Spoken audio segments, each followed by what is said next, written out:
चल। सभी मेरे छात्र छात्राओं को प्यार भरा नमस्कार।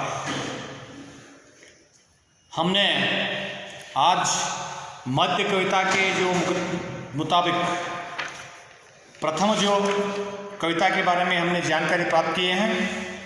प्रथम जो कविता रहा रैदास वाणी, और रैदास के जैसे जब भक्तिकाल या मध्यकाल में और एक प्रसिद्ध सुप्रसिद्ध जो लेखक रहे सूरदास। सूर शब्द का अर्थ है आंख, सूर आंख, और सूरदास यानी सूर शब्द का अर्थ आंख नहीं है, अंधा है, अंधत्व। और पूछ सकते हैं आप, एक अंधा आदमी कवि कैसे बन सकता है? सोचने की जो बात है। सर सूरदास के पद, आज जो हमारा जो कविता का जो शीर्षक है, और सूरदास ने अंधा आदमी है, वो कैसे कवि बन सकता है? वो कैसे लिख सकता है? लेकिन महाशयों ने, आध्यात्मिक दार्शनिक व्यक्तियों ने ऐसे जो लिखे हैं, सूरदास के लिए भगवान का वरदान था। भगवान का वरदान यानी उनके मुंह से जो कुछ भी निकलते हैं कृष्ण पद के रूप में, वाणी के रूप में निकले। उनके मुंह से जो कुछ भी जो शब्द निकले, दोहे निकले, ये वाणी बन गए। औरों से लिखवा कर सूरदास का जो पद निर्माण हुए, कहते हैं मध्यकाल में। और एक प्रश्न उठता है, सर वो खुद अंधा है, जग को नहीं देख पाता है, फिर भी उन्होंने किस प्रकार अपने जब पद को जगवाणी के रूप में व्यक्त किया है? ये भी एक बड़ा प्रश्न है। कहा जाता है उनको वो भी जो वरदान था, उनको वो भी जो वरदान था, यानी अनुभव प्राप्त करके, अनुभूति से उन्होंने अपने जब वाणी को व्यक्त किया है, वही बन गए सूरदास। कहा जाता है सूरदास जी को क्या था? श्री कृष्ण के जो वरदान थे। और श्री कृष्ण का यानी जब सूरदास का जब आराध्य देव श्री कृष्ण है, भगवान श्री कृष्ण सूरदास जी के जो आराध्य जो देव है। और हम लोग जब पढ़ते हैं, जैसे सूरदास जी श्री कृष्ण के जो गुणगान किए हैं, वही जो पद प्रस्तुत, जो सूरदास के जो पद जो कविता में व्यक्त हुआ है। देखिए प्रस्तुत पदों में सूरदास ने श्री कृष्ण के रूप सौंदर्य, माखन चोरी प्रसंग और गोपिकाओं के समर्पित भाव का अत्यंत मार्मिक चित्रण किया है। इसमें विविध भावमयी ब्रज भाषा का प्रयोग करते हुए सरस काव्य की सृष्टि की है। उसमें प्रस्तुत जो पदों में सूरदास जी के जो पद, ऐसा देखेंगे तो जब इतिहास में 5000 पद सूरदास के जो पद हम लोग आधुनिक युग में सूरदास जी के जो भजन के रूप में हम लोग प्राप्त करते हैं। और वैसा देखा जाए तो सूरदास, सूर सागर और इस प्रकार अनेक जब पुस्तकों को हम लोग पढ़ते हैं, और अनेक यानी 5000 से लेकर 10,000 तक सूरदास जी के जो पद दोहे प्रस्तुत हैं। और इसमें सिर्फ क्या है, अध्ययन के दृष्टिकोण से इधर सिर्फ श्री कृष्ण के रूप सौंदर्य और माखन चोरी प्रसंग और गोपिकाओं के साथ समर्पण भाव का 3 जो पद मात्र इसमें व्यक्त हुआ है। और देखिए प्रथम जो पद, यानी श्री कृष्ण को उद्धव नामक एक मित्र था, फ्रेंड था। और इधर एक प्रसंग है, देखिए कैसे जो प्रसंग है, यानी इधर श्री कृष्ण का जब रूप सौंदर्य का जो प्रसंग इधर सूरदास जी वर्णन कर रहे हैं। देखिए, उद्धव हम जब आजू भई बड़ भागी, जब जिन जिन ओखियन तुम श्याम बिलो के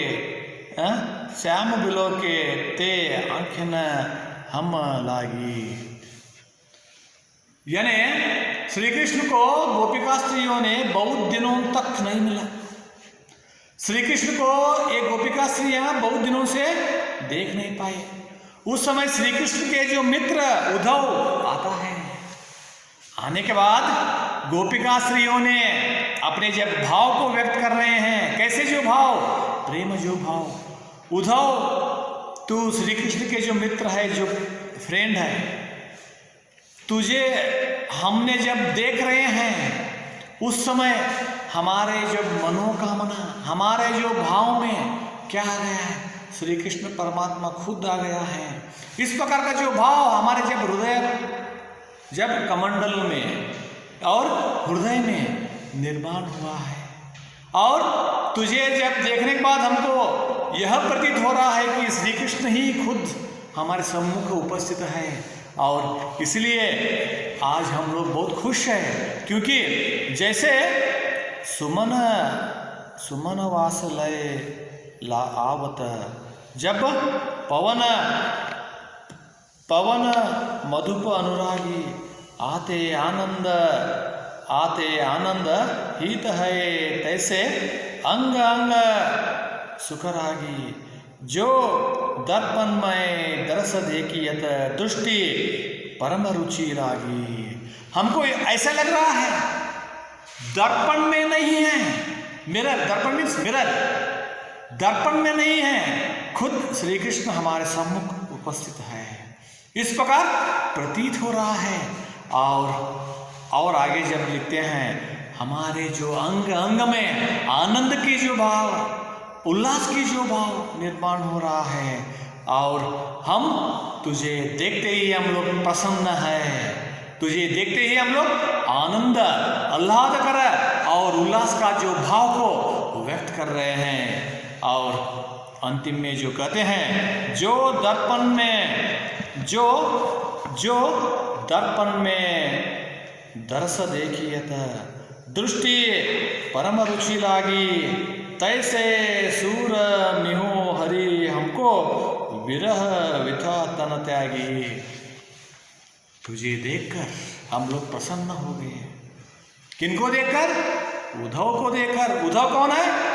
best friend to Shri Krishna, Shri Krishna के अच्छे मित्र है उद्धव। उद्धव को देखते ही गोपिका स्त्रियों ने क्या हो गए? प्रसन्न हो गए, क्योंकि इतने दिन तक विरह वेदन को वो लोग अनुभव कर रहे हैं। उद्धव जब आते हैं, आने के बाद सभी जो गोपिका स्त्रियां क्या है? खुश है, आनंद के जो भाव को व्यक्त कर रहे हैं। उनके जो हृदय क्या है? आह्लादकर, उल्लासमय बन गए हैं। इस प्रकार मेरे जो श्री कृष्ण, मेरे जो आराध्य देव ग्रेट है, प्रसिद्ध है, और उनके जो शिष्य वृंद, उनके जो गोपिका स्त्रियां और श्री कृष्ण को चाहने वाले इतने जो क्या है, इतने जो बड़ा जो अभिमान के जो वर्ग है। और इसलिए मेरे आराध्य देव श्री कृष्ण क्या है? बहुत प्रसिद्ध है। और इस प्रकार सूरदास जी ने अपने जब श्री कृष्ण के जो सौंदर्य के बारे में, श्री कृष्ण के जो भाव के बारे में उन्होंने गुणगान कर रहे हैं इन्हें। और दूसरा जो पद्य में उन्होंने लिखता है, देखिए, जमुना तट देखे नींद नंदन, और मोर मुकुट मकराकृत कुंडल, जब मोर मुकुट मकराकृत कुंडल, पीत बसन तन चंदन, जब लोचन तृप्त भये दर्शन तय, उर्की तपति बुझाई प्रेम मगन, तब भाई सुंदरी, जब उर गदगद मुखबानी। सूरदास लिख रहे हैं, सूरदास कह रहे हैं, मेरे गुरुवर्य, मेरे आराध्य देव, मेरे इष्ट देव श्री कृष्ण के जो गुणगान कर रहे हैं। कैसे? देखिए, मेरे इष्ट देव क्या है? देखने के लिए बहुत ही सुंदर है। जमुना नदी के जो तट पर नंदन जमुना नदी के जो तट पर जब श्री कृष्ण उधर है, मोर मुकुट मकराकुत कुंडल, उनके मुकुट पर मोर और जैसे मकराकृत कुंडल, उनके कानों में मकराकृत जो कुंडल है, और पीत बसन तन चंदन, पीतांबर से ओढ़े हुए जब कपड़े, और उनके जब शरीर पर चंदन लगाए हुए, लोचन तृप्त जब भय दर्शन तय उर की तपति भुजानी। देखिए, उनको देखते ही हमारा जो मनोकामना, उनको देखते ही हमारा जो आशा, जो इच्छा, जो अभिलाषा सभी उभर जाते हैं। देखते ही मन तृप्त हो जाते हैं, आत्मसंतुष्टि हो जाते हैं। एक गोपिका कन्या अपने जब भाव को वो व्यक्त कर रही है, उनको जब देख रही है, देखने के बाद आकर्षणीय हो रही है, आकर्षणीय के साथ वो अपने जब हृदय में अपने जब प्रेम भाव को वो व्यक्त कर रही हैं। कैसे? प्रेम मगन तब सही सुंदरी, जब उर गदगद, उनके उर गदगद हो रहा है। क्यों? उनको क्या तड़पन, प्रेम की जो तड़पन, भावावेश निर्माण हो रहा है। ऐसे जो सुंदर, ऐसे जो ग्लैमरस जो कहेंगे, ऐसे जो सुंदर, जो ब्रह्मचर्य के जो चेहरे मेरे जो इष्ट देव के हैं, और एक जो नारी उनको देखते ही प्रसन्न है, उनके जो आंख खुश है, और वो आकर्षित, वो श्री कृष्ण के से, श्री कृष्ण के जब चेहरे, श्री कृष्ण के जो शरीर, श्री कृष्ण के जो अंग को देखते ही वो आकर्षणीय हो रही है, और पागल के जैसे वो देख रही है, और वो कह रही है, देखिए कमल नयन तट पर है जब आड़े मुक्त, यानी सकुतई, जब सकुतई प्रीति बगनारी, जब सूरदास प्रभु अंतर्यामी रुत जब पमधारी। वो कह रही है, मेरे आंख खुश है, और मेरे मन खुश है, मेरे हृदय खुश है, और उनको देखते ही मैं पागल के जैसे बन रही हूँ। और इसलिए सूरदास दूसरे जो पद में कहते हैं, मेरे श्री कृष्ण, मेरे इष्ट देव अंतर्यामी हैं, सब लोगों के, सब गोपिका कन्याओं के, सब स्त्रियों के जो मन में वो अंतर्यामी हैं। देखते ही सब लोग आकर्षणीय हो जाते हैं। इस प्रकार मेरे इष्ट देव ग्रेट है, प्रसिद्ध है, और इतिहास में उनका नाम आज भी क्या है, भगवान के नाम से हैं। और इसलिए एक गोपिका स्त्री के जो मन में किस प्रकार के जो मनोकामना जब निर्माण हुए हैं, इसी प्रकार सभी के स्त्रियों के जो मन में भगवान के जब वास और भगवान के जो स्थल मेरे श्री कृष्ण के नाम से हैं। कुछ गोपिका स्त्रियों के जब मन में वो क्या है, पतिदेव के भाव, कुछ जब गोपिका स्त्रियों के मन में प्रेमी के रूप में, और वैसे ही उधर भगवान के रूप में अपने अपने जब मन में किस प्रकार का जो आशा अभिलाषा इच्छा है, इस प्रकार मेरे जो इष्ट देव सभी के जो मन में जो हृदय में सर्वांतर्यामी है, यानी इस प्रकार वो अपने जब हृदय में वो बसा हुआ है। और अंतिम जो चरण है इधर, जब अंतिम जो चरण, अंतिम जो पद में सूरदास जी लिखते हैं कि देखिए, जब श्री कृष्ण इतना जो नटखट था, बाल्यावस्था में, बचपना में उन्होंने अपने जब माता के साथ वार्तालाप किया था, प्रश्न पूछा था, यशोमती मैया से बोले नंद लाला, राधा क्यों गोरी मैं क्यों काला। देखिए इतना बढ़िया प्रश्न, बिग क्वेश्चन, छोटा है। बाल्यावस्था में ही अपने जब यशोदा जो माता से उन्होंने पूछता है, यशोमती मैया से बोले नंद लाला, राधा गोरी क्यों है मैं काला क्यों हूं। देखिए नटखट की जो बात है, नटखट की जो बाल्यावस्था है वो श्री कृष्ण को मात्र है। और इसीलिए हम लोग क्या करते हैं, छोटे छोटे जो बच्चों को क्या करते हैं, श्री कृष्ण के जब ड्रेसेस वस्त्र डालकर फोटो खिंचाते हैं। क्यों?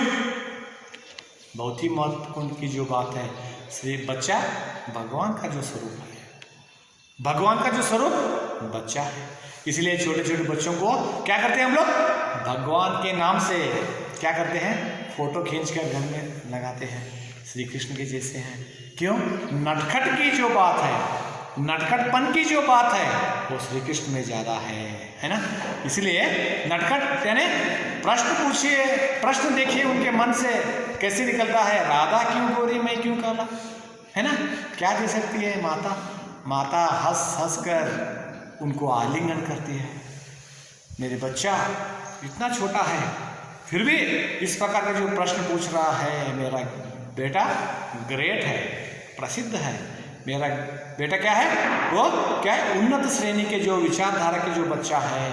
इस प्रकार वो अपनी जब अभिलाषा को व्यक्त करती है, वही जो अभिलाषा इधर सूरदास जी लिख रहे हैं, चोरी करता कान धरी पाए, जब निसी बासर मोही बहुत सताई, अब हरि हरि हाथ आए, माखन दधी जब मेरी सत खायो, और बहुत आचार्य किन्हीं।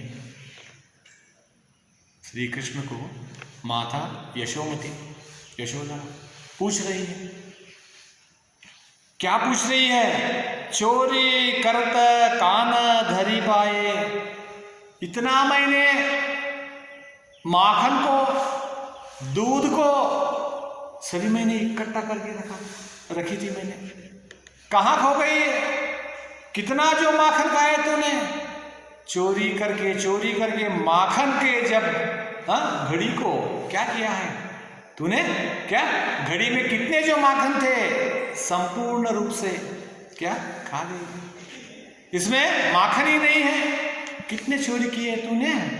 और वो कहती है, जब देखिए अब तो घात धरे ही लालन तुम्हें जब भले मैं छिन्ही, जब दीवो बुझ पकड़ी, कहती कहे जो माखन ले वो मंगाई। वो कहता है पुत्र श्री कृष्ण, माता माखन तो मैंने चोरी की, वो तो बराबर है, लेकिन माखन कौन खाए हैं, माखन मेरे मित्र मंडल खाए हैं। ये लोग क्या किए हैं, माखन खा के ऐसे ही नहीं छोड़े, माखन को मेरे गले को लगाए हैं, मेरे चेहरे को लगाए हैं, और सब लोग माखन खा के भाग गए हैं, लेकिन माखन नहीं खाए, मैंने माखन बिल्कुल नहीं खाए कहते हैं। इस प्रकार के प्रश्न के जब उत्तर मिलने के बाद यशोधरा माता यशोमती क्या करती हैं, उनके पुत्र के साथ वो आलिंगन करती हैं।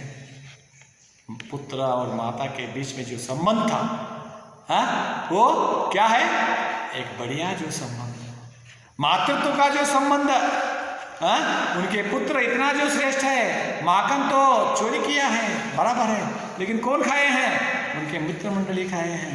इस प्रकार का जब उत्तर मिलने के बाद, आंसर मिलने के बाद वो हंसते हंसते आलिंगन करती हैं। और उधर सूरदास जी लिखते हैं, तेरी सौ मैं ते की न खाई, जब सखा गए सब खाई। भाई मैंने नहीं खाया, मेरे सखा, मेरे फ्रेंड्स, मेरे मित्र वर्ग सब कुछ खाकर भाग गए हैं, और माखन को मेरे चेहरे पर लगाकर वो लोग इधर से निकले हैं। जब मुखतन चितय व्योसी हरि दिनहि, जब रिस तज कई बुझाई। देखिए सभी माखन खा के अपने जब प्यास को बुझाकर मुझे इधर ही छोड़कर गए हैं सब लोग।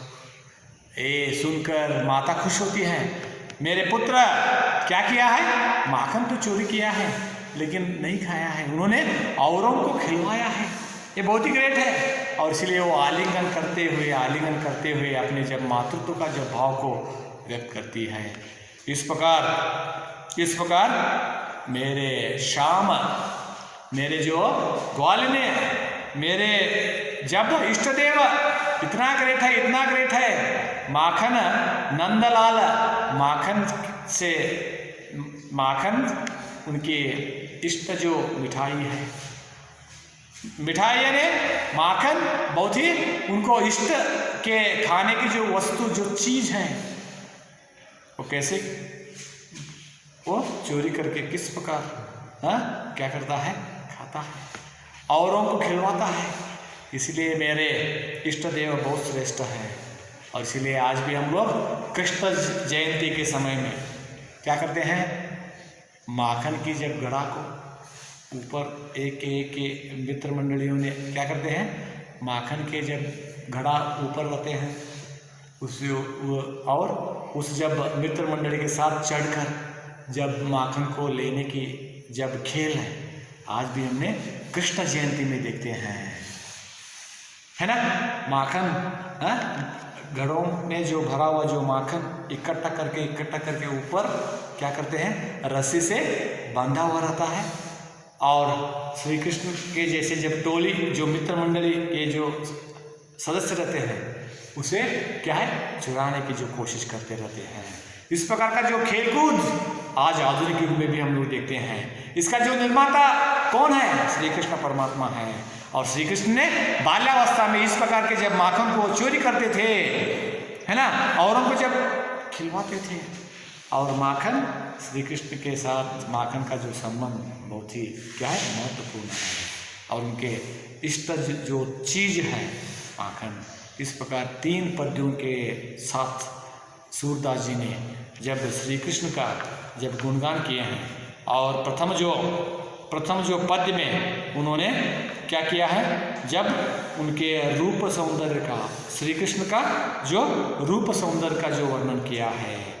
और दूसरी जो स्टांजा में उन्होंने क्या किया है, जैसे एक गोपिका स्त्री ने किस प्रकार जमुना नदी के तट पर श्री कृष्ण आने के बाद उनके साथ वो आकर्षणीय हो जाती है, इसके बारे में लिखा है। और लास्ट जो पद्य में उन्होंने लिखा है कि चोरी के साथ श्री कृष्ण का संबंध, चोरी करके उन्होंने किस प्रकार माखन को चोरी करते थे, औरों को किस प्रकार वो देते थे। ये सभी जो प्रसंग को सूरदास जी ने अपने जब पदों में लिखे हैं, वही क्या है, सूरदास के पद।